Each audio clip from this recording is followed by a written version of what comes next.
It's 10:02 here in Raleigh. Let's go ahead and get started. Welcome to the December 3rd Thursday Web Forum for the Southeast Conservation Adaptation Strategy, or SECAS partnership. As always, I am your host, Hillary Morris, and I work on user support and communications for the Southeast Conservation Blueprint. We host this web forum on the third Thursday, or today, the second Thursday of every month, as an opportunity to share the latest updates on the blueprint, get input and involvement from folks like y'all, and highlight exciting science and action in the world of conservation in the Southeast and Caribbean. So here's our usual agenda. I'll start by introducing our speaker, who will present for 30 to 40 minutes or so. We'll have time at the end for some Q&A and discussion, and then I'll preview next month's webinar to wrap up. We sometimes have staff updates, but Rua is going to cover all of the latest and greatest from your SECAS staff today, so we won't do that. You probably noticed that I am recording this webinar just for the couple of people who inevitably wanted to come, but had some kind of conflict. I will post the link to that recording and the slides to the calendar event from the SECAS website, as well as the registration page for this webinar within a couple of days. And if you ever have trouble finding that, you can always just email me.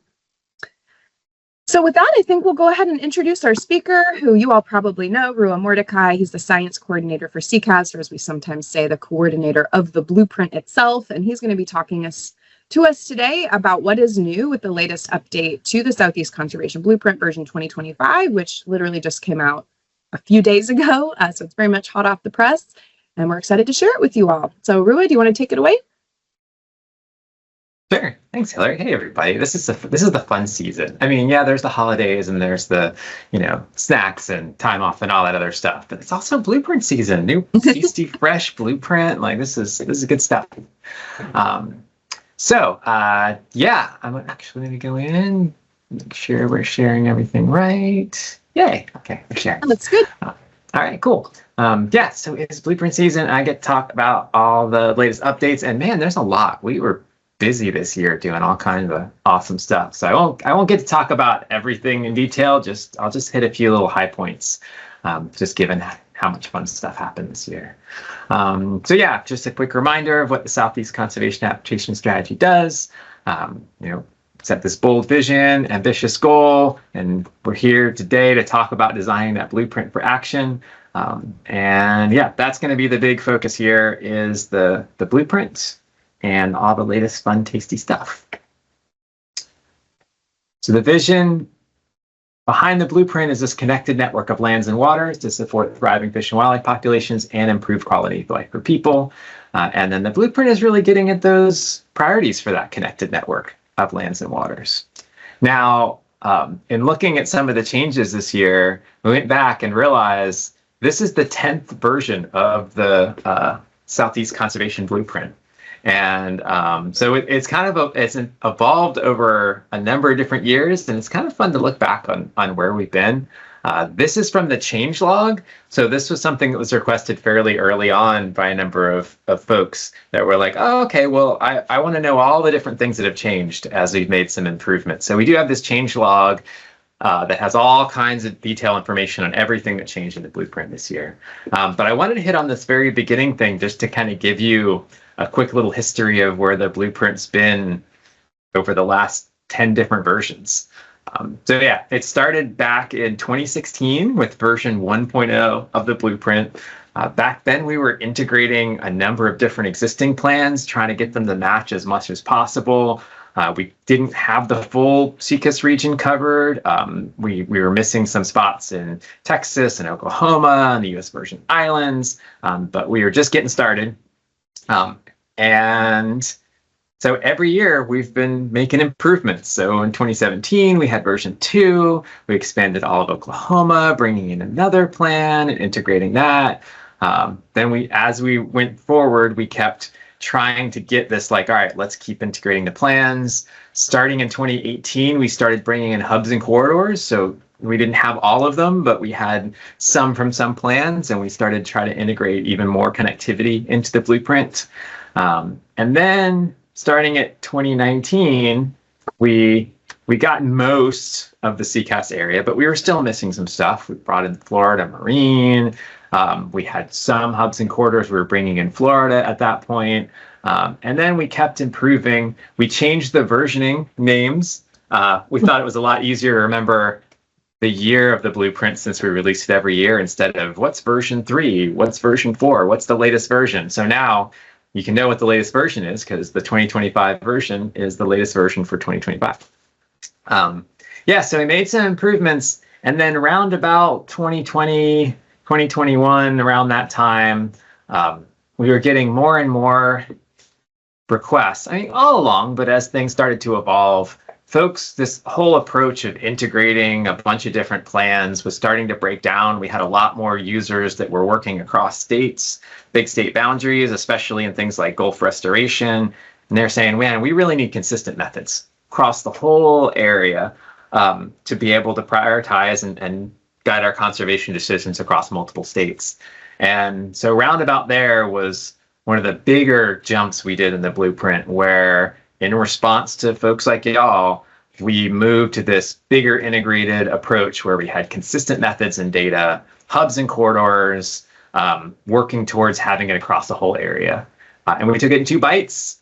Version 2022 was almost all of it, 15 states, consistent methods and data, hubs and corridors. But we had some spots in Florida and the Caribbean that we didn't quite have.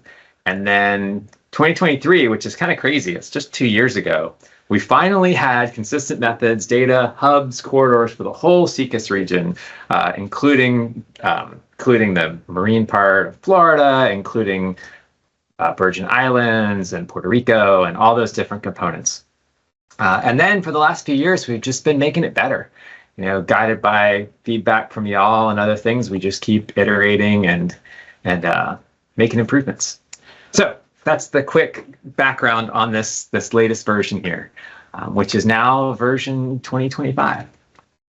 So very, very excited about that.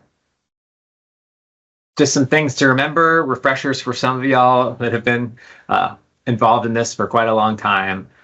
Just a reminder, the blueprint itself is looking for potential areas for a range of conservation actions, management, economic incentives, protection. And yeah, every year we've been making it better based on there's new data, there's new input from y'all in the workshops, and then the landscape's changing underneath us, right? Things keep changing, and so we need to respond. That area that used to be a big pine plantation is now a hospital and a parking lot and a Walmart. Things keep changing, so we're trying to keep up with it pretty regularly, and it's really designed to complement the local data and knowledge that y'all have to bring that regional perspective. And so we're always glad to help you with that, especially as you're wondering, well, how does this fit with what I already have? Always glad to help you with that. And the process is pretty similar from what we did last year. We start with our natural and cultural resource indicators. We divide the region into zones at high levels, use the indicators to rank areas. We bring in connectivity, additional connectivity by identifying corridors linking hubs, and then we put it all together in the blueprint. But just like every year, we make improvements in all those different little pieces just to make it better. So I just want to go over a few of the improvements. I'm going to mention some of the new indicators and some of the things we did. One that particularly excited about is we have a new imperiled mammals and a new imperiled reptiles and amphibians indicator. And so this was based on feedback from y'all. A lot of folks wanted more species data into the blueprint, especially around mammals, reptiles, amphibians, other things we didn't have as well incorporated into the blueprint itself. So now we have 2 new indicators, one for amphibian and reptiles, which includes 105 amphibians and 85 reptile species and subspecies, and then mammals as well, so 58 mammal species and subspecies. So these are all regional species of greatest conservation need, helping us crosswalk across the goal report and all the close work we've been doing with state wildlife agencies. So a whole lot of different species in there. And so here we're focusing on, okay, what are those most important areas for range limited species across the whole whole area. So you'll likely see some hot spots you're expecting for amphibians and reptiles around a lot of the coastal plain, aquatic areas, Appalachians. Same with mammals. It's always interesting how there's similarities and differences across different taxa. So really excited about that. Couple of things I wanted to mention. One, a huge shout out to the folks from the USGS Gap Analysis Program. They busted their butts to try to get us, updated gap species models.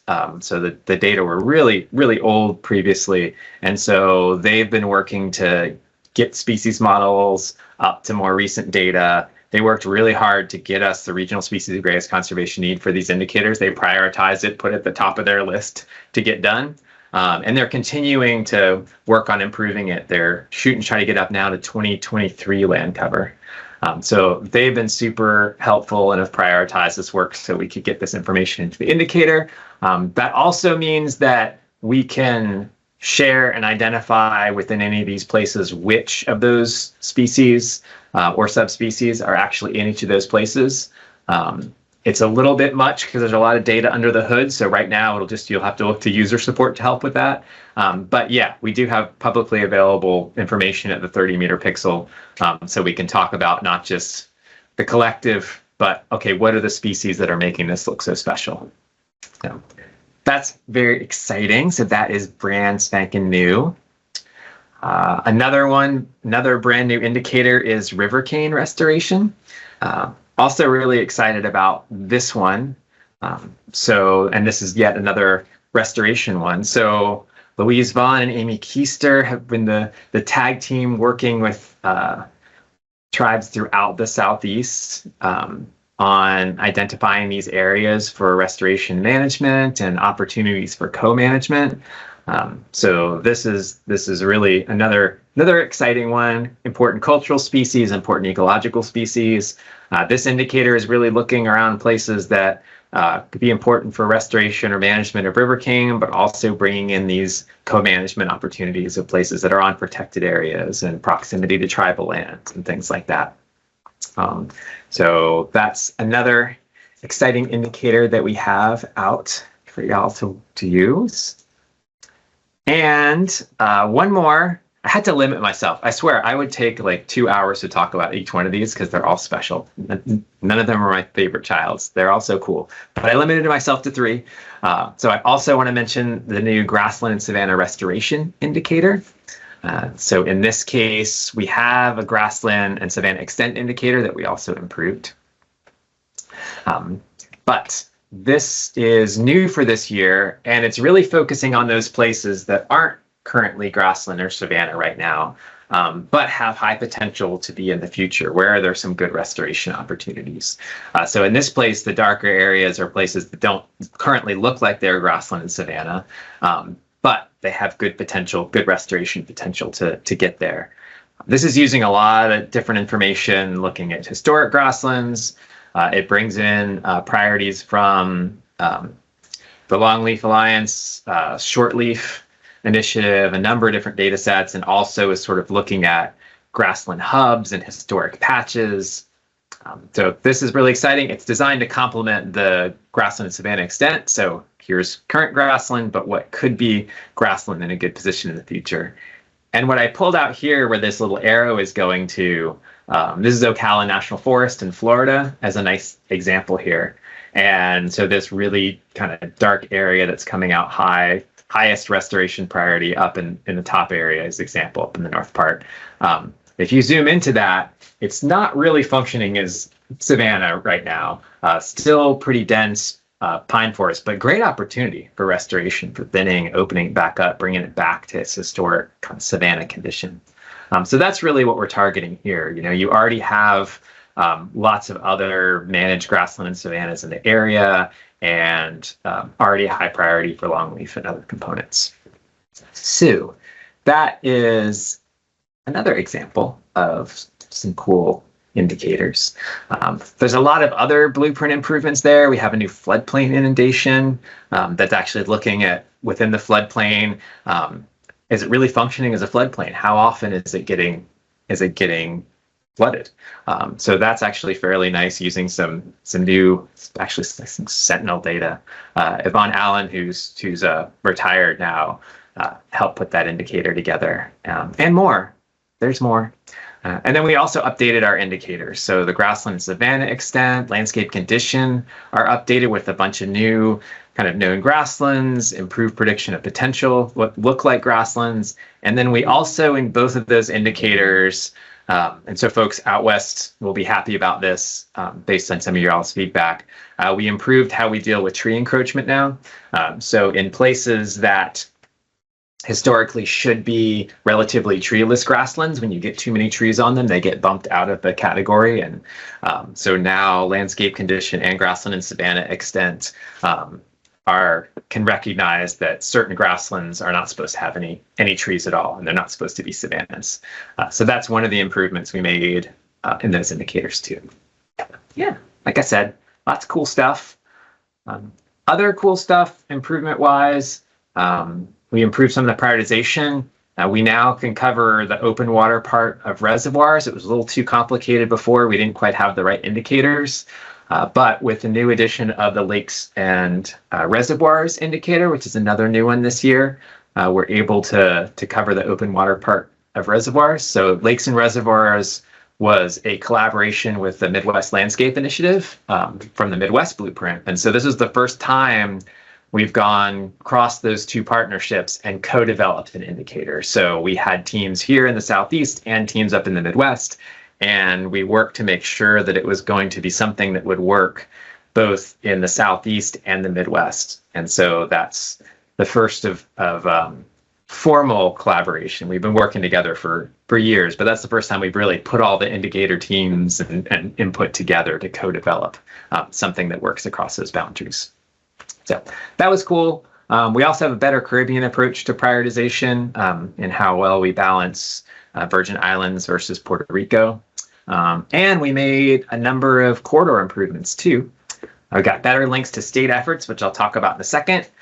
We improved our marine routes to better snap to sea turtle and marine mammal movement areas. And we also improved the Caribbean routes, especially in the Virgin Islands.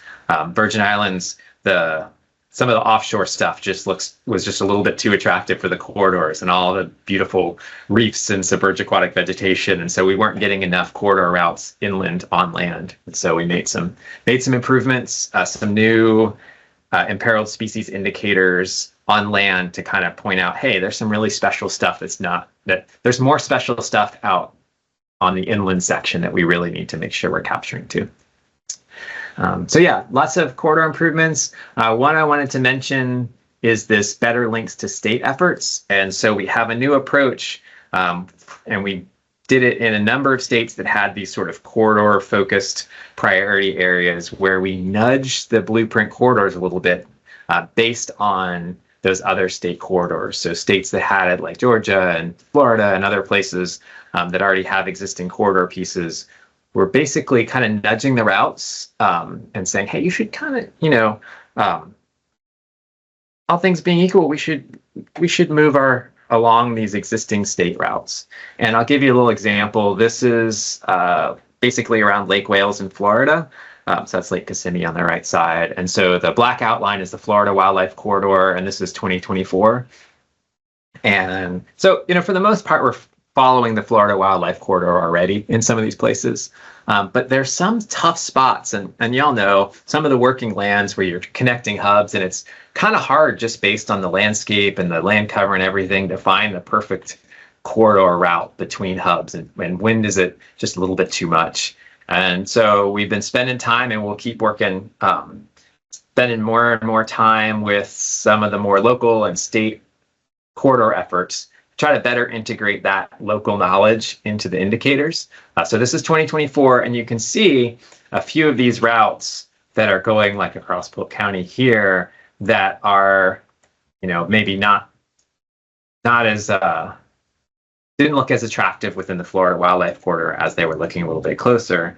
And now if we go to 2025, you notice a lot of those crosslinks with that little nudging approach They said, well, actually, no, maybe they don't quite look as good anymore. And so now we're sticking a little bit more towards the existing effort. So that's something new this year. We have plenty more stuff we can play with into the future. But that was another corridor thing that's new. A little bit nudges in some of the states to better align with existing corridor efforts. Yeah, and as always, there's all the fun toys and the fun viewers that you can explore. So we've got, all this is updated in the Atlas and the Blueprint Explorer. And I think I'll just dive into the Blueprint Explorer real quick here. So here we are on the Southeast Conservation Adaptation Strategy page. We'll go to the Blueprint. We're going to go to Start Simple in the Explorer. So now everything, everywhere you go, is updated to 2025. And so everything, all of your reports, if you want to upload a shapefile and get all those cool reports with numbers and maps, that's all updated. The viewer itself is updated. And now you can also ask some other new questions, which is fairly fun. So I always like using the filter function because it's a cool way of looking at the bigger blueprint and saying, hey, show me some spots in the blueprint that align with specific questions. So I'm going to filter the blueprint where we can filter it based on, corridors, priorities, threats, indicators. And I'm going to go, so now that we've got some fun stuff, let's look at the river cane restoration piece. So now let's look at all these potential river cane restoration management areas. Let's look at some that are near tribal lands. Let's go ahead and do that. So I'll take off some of these potential areas. Let's look at some of the ones near tribal lands. And then now let's look at some places where there are, let's see where there are also not just river cane there near tribal lands, but let's also think about imperiled aquatic species. So where is there at least one regional species of greatest conservation need in there? Oh, there's quite a lot. We can even start looking at maybe 2 or 3 as we come in. And so now we can start saying, hey, where are there some places that are important for river cane restoration near tribal areas, but some of that riparian restoration could also benefit aquatic regional species of greatest conservation need. So we got imperiled aquatic species.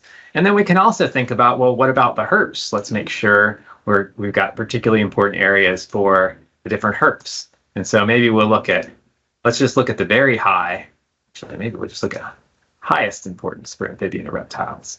And so now we're starting to capture some places that are really high importance for range-restricted amphibians and reptiles, and have a number of imperiled aquatic species, and are also potential river cane restoration near tribal areas. So that's the fun. That's why I like using the blueprint filter. This would actually be some work in GIS, but we can do it here in like 2 seconds. So yeah, new indicators. You can now play with those. They're all integrated into into all the systems. Now that we did that, let's go here. And just a reminder, user support staff, always here to help you out. A few folks are on this call right now too, including Hillary and Luis. So yeah, we love helping y'all with stuff. Even if you're like, hey, can you give me a talk to my group so they can learn more about the blueprint? Sure, love to do it.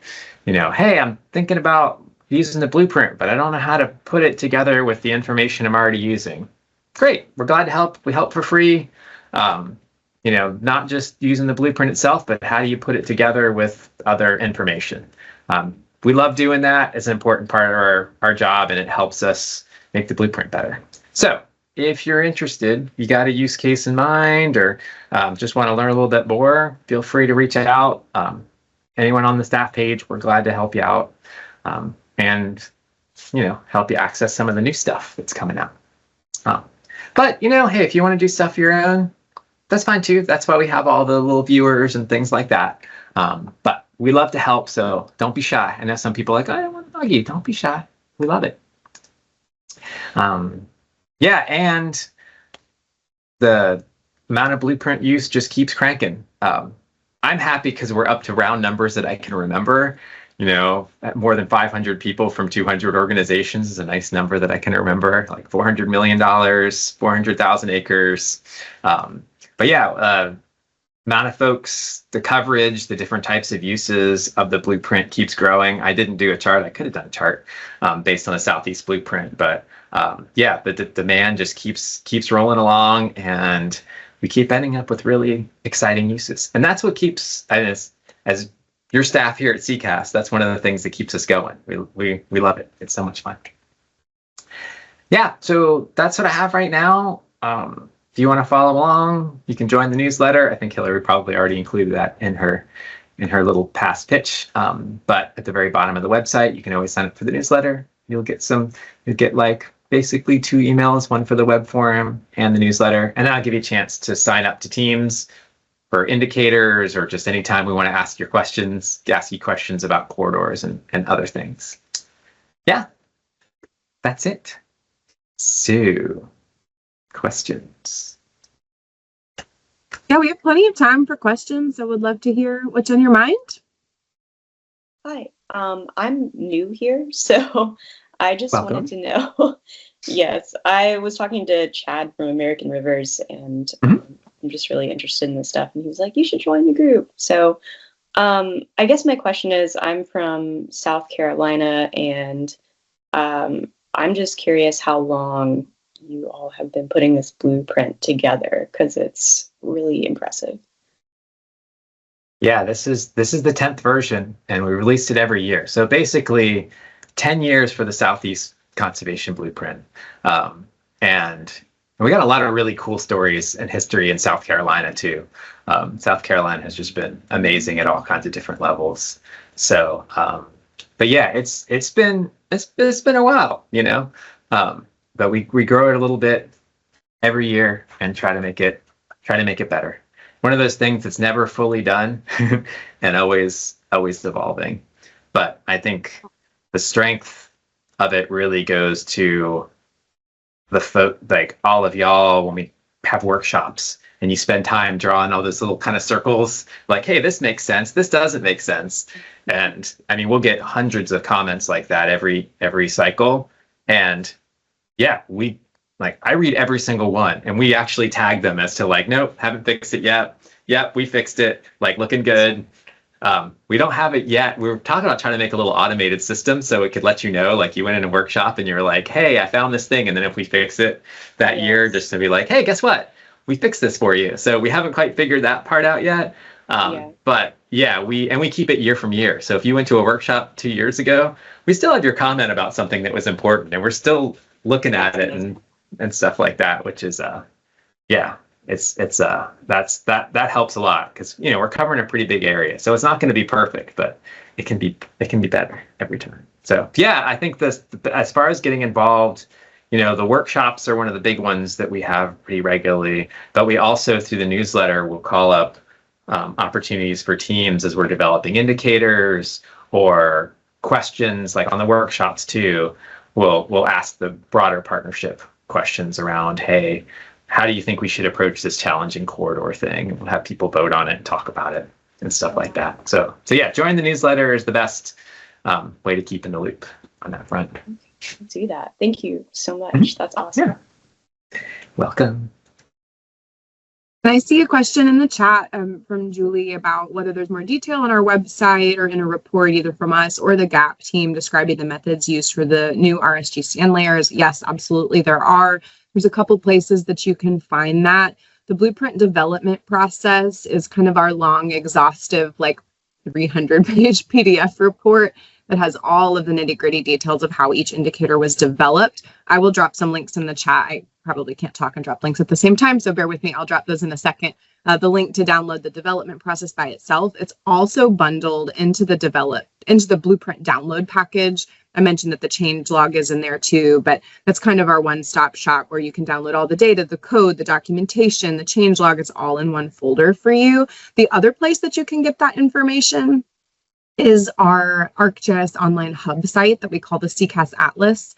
And this page that Rua is bringing up right now shows the blueprint page where we basically link every map service for every layer that goes into the blueprint, including those 2 indicators. And so if you click one of these links that Rua is showing to that imperiled amphibians or imperiled mammals indicator, and you go to view full details, that's going to bring up this basically the write-up for that specific indicator that's also available in that PDF report. So these links might be the quickest way to find it if you just want to look at one of these couple specific indicators, but it has a summary of what the indicator does, why we chose it, like why is this important, all the input data that we use that feeds into it, and then the mapping steps that we use, basically the GIS steps to analyze that input data and actually produce the final indicator that goes into the blueprint. Is there anything else you would add to that, Rua? I think you got it. I mean, really, we try to give you the layer cake at different places, like the quick description with the little high level, what's the data, and then as deep as you want to dive into the documentation. Like this, this is documentation for everyone, but also for us to make sure we can fully recreate and understand everything. So yeah, the download package and the ArcGIS layer have the same information around all the different mapping steps and all the values, known issues for everything. What do we know is not perfect in this indicator? And then also in the download package, if you want to get really nerdy, all the code is there too. So if anyone ever wants to, basically, if you wanted to recreate, or if you wanted to start from the blueprint indicator code or ideas or pieces of it and do something else that you want to do, all of the code for every single indicator is there. So you should be able to, with the documentation and the links to the input data and the code, you should be able to recreate any of the indicators themselves from scratch. And the full blueprint, if you really had time and energy, you should be able to create between those 2 things. Thanks, Rua. I'll keep dropping links. We do have a question from Alyssa Kwan. Hey, Alyssa, great to see you. She helped work on this river cane indicator. She was one of our river cane fellows. Fantastic to have you on. She was wondering if we could chat about how AI tech might influence our work going forward. Rua, I might pass that one to you. Yeah, it's funny. It's like the AI in general, I mean, been around since the 70s, right? With like land cover and various other pieces. So a lot of the species models and stuff that we integrate from other pieces use some form of AI, machine learning, all those other pieces like that. So it's definitely, that field keeps growing and changing. There's a lot of issues right now with some of the large language models as far as energy use and just, does it actually produce something consistent? So right now, a lot of our uses in AI have been still AI in the land cover and modeling side, but less of the large language model pieces, mostly because of the hallucinations and the environmental impact kind of things at this point. So it'll be interesting. All of those things feed into each other. The learning between those 2 keeps changing and feeding back. But we are always keeping an eye out for opportunities for making stuff better and use the latest techniques to improve the blueprint, improve how we're summarizing things, and improving how we're making it easy for y'all to use the data. Yeah, thanks for taking that, Rua. I think it's been interesting, like just watching the larger conversation around AI now and seeing how much generative AI and those large language models are used in the same breath as predictive AI and sort of that classic, like, let's use land cover and habitat metrics to predict where suitable species for data might be. So I appreciate you addressing that. Ooh, here's a great question from Emily. So one of our longtime SECAS staff tuning in, who's been working with ecological services now, but we miss you, Emily. So what is an improvement that you were hoping to do this year but could not get to? Great question. I mean, there's so many, as you know. I know one that I was excited about was the Gulf marine bird data that hopefully we can get pulled in a future update. We just couldn't kind of get that data wrangled, and we have had some staffing changes this year, as you know. But that's one I would hope to get back to in the future. How about you, Rua? Is there one that you're like, man, I can't wait to get back to that one? And we were close on a few. I'm actually excited about the new land cover for the imperiled mammals and imperiled amphibian and reptiles. I think, getting it all the way up to 2023 and refreshing that, we weren't able to get to because it wasn't quite ready yet. Just like the Gulf marine birds were just so close.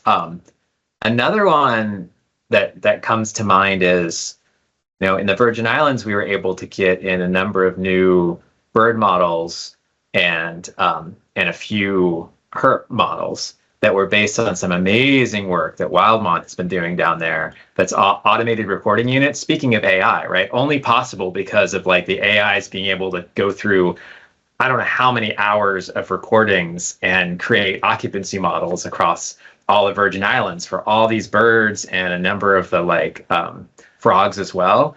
And that work is really cool. They have an amazing system of monitoring, something you could never have gone through at the level that they did probably 5 years ago because of progress in AI.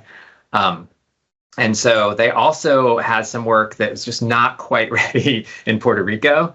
And, especially with all the coquis and various cool things over there and the birds, that was one we couldn't quite get to because the data weren't ready. And I would love to be able to bring in more of that information in Puerto Rico as well. Yeah, that's a great one. Super excited to see that. And yeah, we're hopeful. The gap analysis program team did major updates, as Rua said, to their species distribution models to use more recent land cover for us to pull these indicators in this year. And they have done another update to even more recent land cover that we're hoping to be able to pull in a future blueprint update. So that'll be an exciting thing to tackle. Any other questions? Real quick, I was going to jump in real quick, sorry, and say kudos to the team for releasing the 2025 blueprint. It looks awesome. And, despite all the challenges for this year. The Southeastern third Thursday meeting. It's exciting They're to doing think Q&As about, right now, so it's okay. It's exciting to think about future opportunities to collaborate too. So kudos. Thanks. Thanks, Emily. Appreciate that. Oh, but also, I'm sorry, I'm just going to pop in.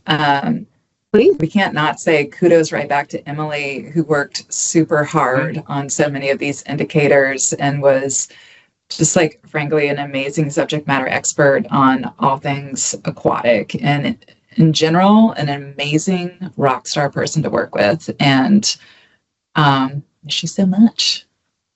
Yes, Lakes and so Reservoirs particularly has Emily's fingerprint all over it. So. Oh yeah. Yeah. We're gonna miss. Part of why we got so much done was because we had Emily through a lot of this development stuff. So the power of having amazing folks working on stuff. Any other questions? This has been such a really great discussion and very insightful Q&A. Oh, anyone in a South Carolina group she could connect with?